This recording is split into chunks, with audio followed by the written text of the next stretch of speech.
A Estrada de Ferro Sorocabana foi inaugurada em 10 de julho de 1875, mas sua história começa bem antes dessa data. Tudo aconteceu depois de conserto de uma máquina descaroçadora de algodão. Em 1866, chegou a Sorocaba, no interior da província de São Paulo, Luiz Mateu Mailaschi, imigrante austro-húngaro que tinha conhecimentos de engenharia. Mailaschi encontrou um empresário conhecido como Batista e que tinha sua produção de algodão prejudicada pela quebra de uma máquina descaroçadeira e pela falta de mão de obra para consertá-la. Foi então que Mailaschi se propôs a consertá-la e a colocou em pleno funcionamento, agilizando novamente o processamento do algodão. Batista o convidou para gerenciar sua empresa e Mailaschi aceitou e, em pouco tempo, acabou tornando-se sócio da empresa.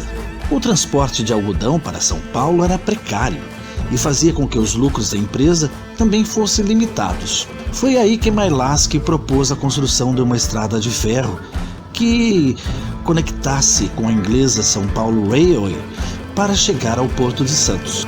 Mas como tornar isso uma realidade? O empenho de Mailaschi foi primordial para a concretização da companhia, uma vez que as companhias já existentes, como a São Paulo Railway, a Paulista e a Ituana, não se interessaram em estender seus trilhos até Sorocaba. Mailaschi se reuniu com fazendeiros, produtores de algodão e comerciantes de Sorocaba e região, incluindo nomes importantes como Antônio Lopes de Oliveira, Francisco Ferreira Leão, Olivério Pilar, Vicente Eufrásio da Silva Abreu, o Baldino do Amaral, entre outros, fundaram a Companhia Sorocabana de Estrada de Ferro de Ipanema, São Paulo, no dia 2 de fevereiro de 1870, com capital social de 1.200 contos de réis e posteriormente elevado a 4.000 contos de réis. Para angariar o interesse do Império Brasileiro, foi proposta uma extensão da linha até a Real Fábrica de Ferro São João do Ipanema e assim também aproveitar o fornecimento pela empresa de materiais necessários para a construção da ferrovia. 13 de junho de 1872, exatamente às 13 horas, homens munidos de pás e enxadas iniciavam no centro de Sorocaba, às margens do córrego Supiriri, a construção da Estrada de Ferro Sorocabana. O trecho de Sorocaba a São Paulo foi concretizado em 3 anos, um feito para a época. Mas nem tudo foi fácil para Sorocabana. Para dar continuidade às obras desse trecho, Mailaschi foi ao banco alemão Deutsche Brasilianische Bank e obteve empréstimo. O banco faliu durante a realização da obra, causada pelo Pânico de 1873, e para complicar ainda mais, houve uma greve dos fornecedores de locomotivas e equipamentos na Europa e um surto de febre amarela na província de São Paulo. Após passar por esses sufocos, aos 10 de julho de 1875, foi então inaugurada a Companhia Sorocabana. Se a situação da empresa com todos esses problemas poderia piorar, acabou acontecendo, não pelo que passou, mas pelo que estaria por vir. Houve então uma disputa entre os sócios da ferrovia. Um grupo queria vendê-la para estrangeiros interessados na empresa ou que ela fosse encampada pelo Império, mas Mailaschi conseguiu manter o controle da ferrovia.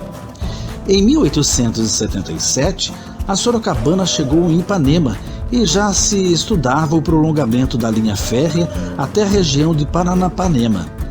Mas para isso, dependia de um patrocínio da Assembleia Provincial, o qual foi rejeitado pelo então presidente da província de São Paulo, Sebastião José Pereira. A Sorocabana, mais uma vez, esteve envolvida em imbróglio.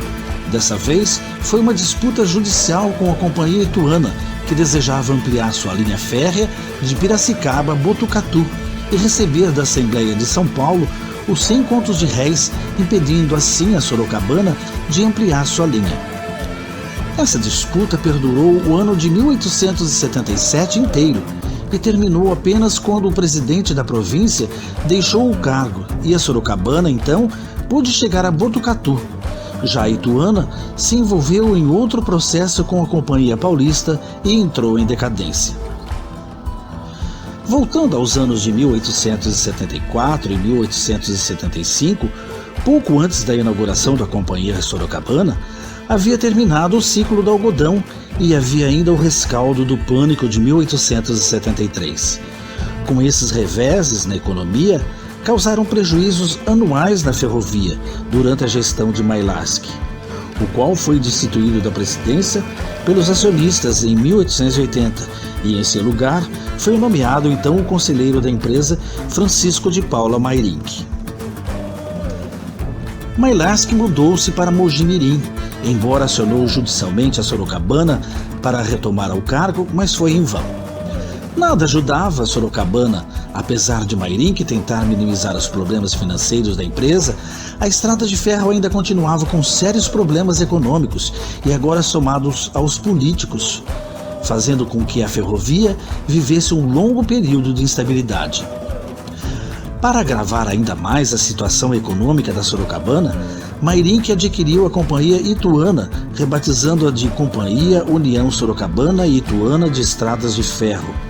Mayrink renunciou da presidência em 1893, substituído pelo Visconde de Socorro, João José Pereira Júnior, que também por problemas sérios de saúde, deixou o cargo para João Pinto da Costa Ferreira Leite, jornalista e acionista majoritário da Sorocabana em 1895. João Pinto queria transformar a Sorocabana na maior empresa ferroviária da América do Sul, mas não tinha experiência no ramo ferroviário. Tanto que controlava a ferrovia a partir do Rio de Janeiro. Acabou acumulando mais dívidas para a Sorocabana, tanto que houve uma intervenção do Tesouro Nacional em 19 de janeiro de 1901, para evitar que a Sorocabana fosse à falência e também pelo fato do governo federal ser o maior credor das dívidas da empresa. Sendo assim, nomeou um interventor para o cargo da presidência da Sorocabana, o comendador Francisco Casemiro Alberto da Costa. Após assumir a presidência, o comendador descobriu inúmeras irregularidades nas contas da União Sorocabana e Ituana de Estradas de Ferro. Apesar de todo o seu esforço em salvar essa ferrovia, ela foi liquidada judicialmente e o arresto de seus bens foram para o Tesouro Nacional. Finalmente, um novo horizonte surge para Sorocabana. O governo federal nomeou Alfredo Eugênio de Almeida Maia, um experiente engenheiro ferroviário, como diretor da superintendência da companhia, em 10 de janeiro de 1903. Ele conseguiu regularizar o funcionamento e as finanças da Sorocabana. E com isso, a ferrovia passou a retomar sua expansão, reaparelhar a empresa e sanear as finanças. No ano de 1904, o governo federal vendeu a Companhia Sorocabana para o governo paulista e este negociou em 1907 a concessão da estrada de ferro por 60 anos de exploração ao grupo Brazil Railway Company, de Percival Farquhar. Alfredo Eugênio de Almeida Maia foi convidado para permanecer no cargo pelo novo dono da companhia, mas preferiu deixar a empresa em 30 de junho de 1907. A partir da venda, a ferrovia passa a denominar Sorocabana Railway Company e foi o ponto de partida para a criação de uma rede ferroviária no centro-sul do Brasil. A Brazil Rail Company comprou ferrovias, adquiriu concessões nos estados do Paraná, Santa Catarina e Rio Grande do Sul e realizou obras de ampliação da malha ferroviária, chegando a 11 mil quilômetros de linha férrea, quase a metade do total nacional, que era de 23 mil quilômetros. Farquhar, ao assumir a Sorocabana, trouxe dos Estados Unidos Frank Joseph Egan para dirigi-la, a princípio, e este, trabalhando junto ao governo do estado, ampliou a ferrovia entre Manduri e Ourinhos, para então integrar ao ponto inicial de outra concessão da Brazil Rail, a estrada de ferro São Paulo-Rio Grande. Em 1912, as coisas novamente passaram a piorar para Sorocabana. Frank foi substituído por H.M. Taylor, que deu início a inúmeras gestões caóticas da empresa, com a falta de vagões, atraso nos transportes de mercadoria e passageiros, desvios de dinheiro, descumprimento de cláusulas contratuais. Foi substituído por T.R. Ryan, e até então superintendente da Light, que pouco pôde fazer pela ferrovia. Para tentar reverter a crise na Sorocabana, Farquhar nomeou o engenheiro civil Rudolf Oskar Kesselring, que foi um dos projetistas e construtores da estrada de ferro Madeira-Mamoré, em 15 de agosto de 1915, mas não conseguiu recuperá-la. A degradação da empresa causou protestos nos meios sociais e políticos. O deputado Júlio Prestes comandou, na ocasião, um grupo que queria o fim da concessão da Sorocabana. Com a decretação da falência da Western Railway, em 1917, a pressão para encerrar a concessão da Sorocabana se intensificou. Em 1919, o governo de São Paulo assumiu novamente a Sorocabana e passou a denominar-se Estrada de Ferro Sorocabana. Foi nomeado José de Góes Artigas como inspetor da ferrovia, estabelecendo como medida primordial a operação segura da empresa. Mas sua gestão não durou muito, então assumiu um novo inspetor-geral, Calixto de Paula Souza, o qual, através de investimentos, adquiriu novas locomotivas e vagões, restaurou os carros de passageiros e as vias férreas. No ano de 1921, a Sorocabana incorporou a estrada de ferro da Companhia Agrícola Funilense.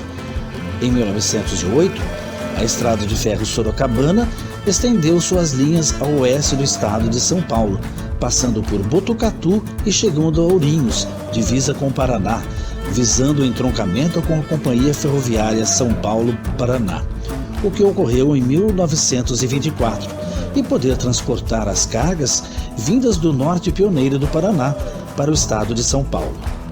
Com isso, a estação ferroviária de Ourinhos passou a ser um ponto importante da Sorocabana para cargas e passageiros, devido ao grande fluxo trazido pela São Paulo-Paraná, que vinha de Jataizinho, próxima à futura cidade de Londrina. Em 1919, foi a vez de Presidente Prudente receber os trilhos da Sorocabana, mas também outras cidades do oeste paulista se beneficiaram com a ferrovia, como Assis, onde foi construída uma oficina da ferrovia, e Presidente Epitácio, limite do estado. Tentativas não faltaram para levar a Sorocabana ao litoral. A inglesa sufocava as outras ferrovias do estado com suas altas tarifas, além do privilégio de concessão. A realização desse intento aconteceu quando, em 1926, o então governador do estado de São Paulo, Júlio Prestes de Albuquerque, conseguiu comprar a Southern São Paulo Rail Company Limited. Ponto inicial foi a vila de Mairinque, partindo da linha tronco da ferrovia e chegando a Juquiá, na Baixada Santista. Foi uma obra difícil porque a Serra do Mar exigia execução de serviços complexos, como cortes, aterros, túneis, pontes e viadutos.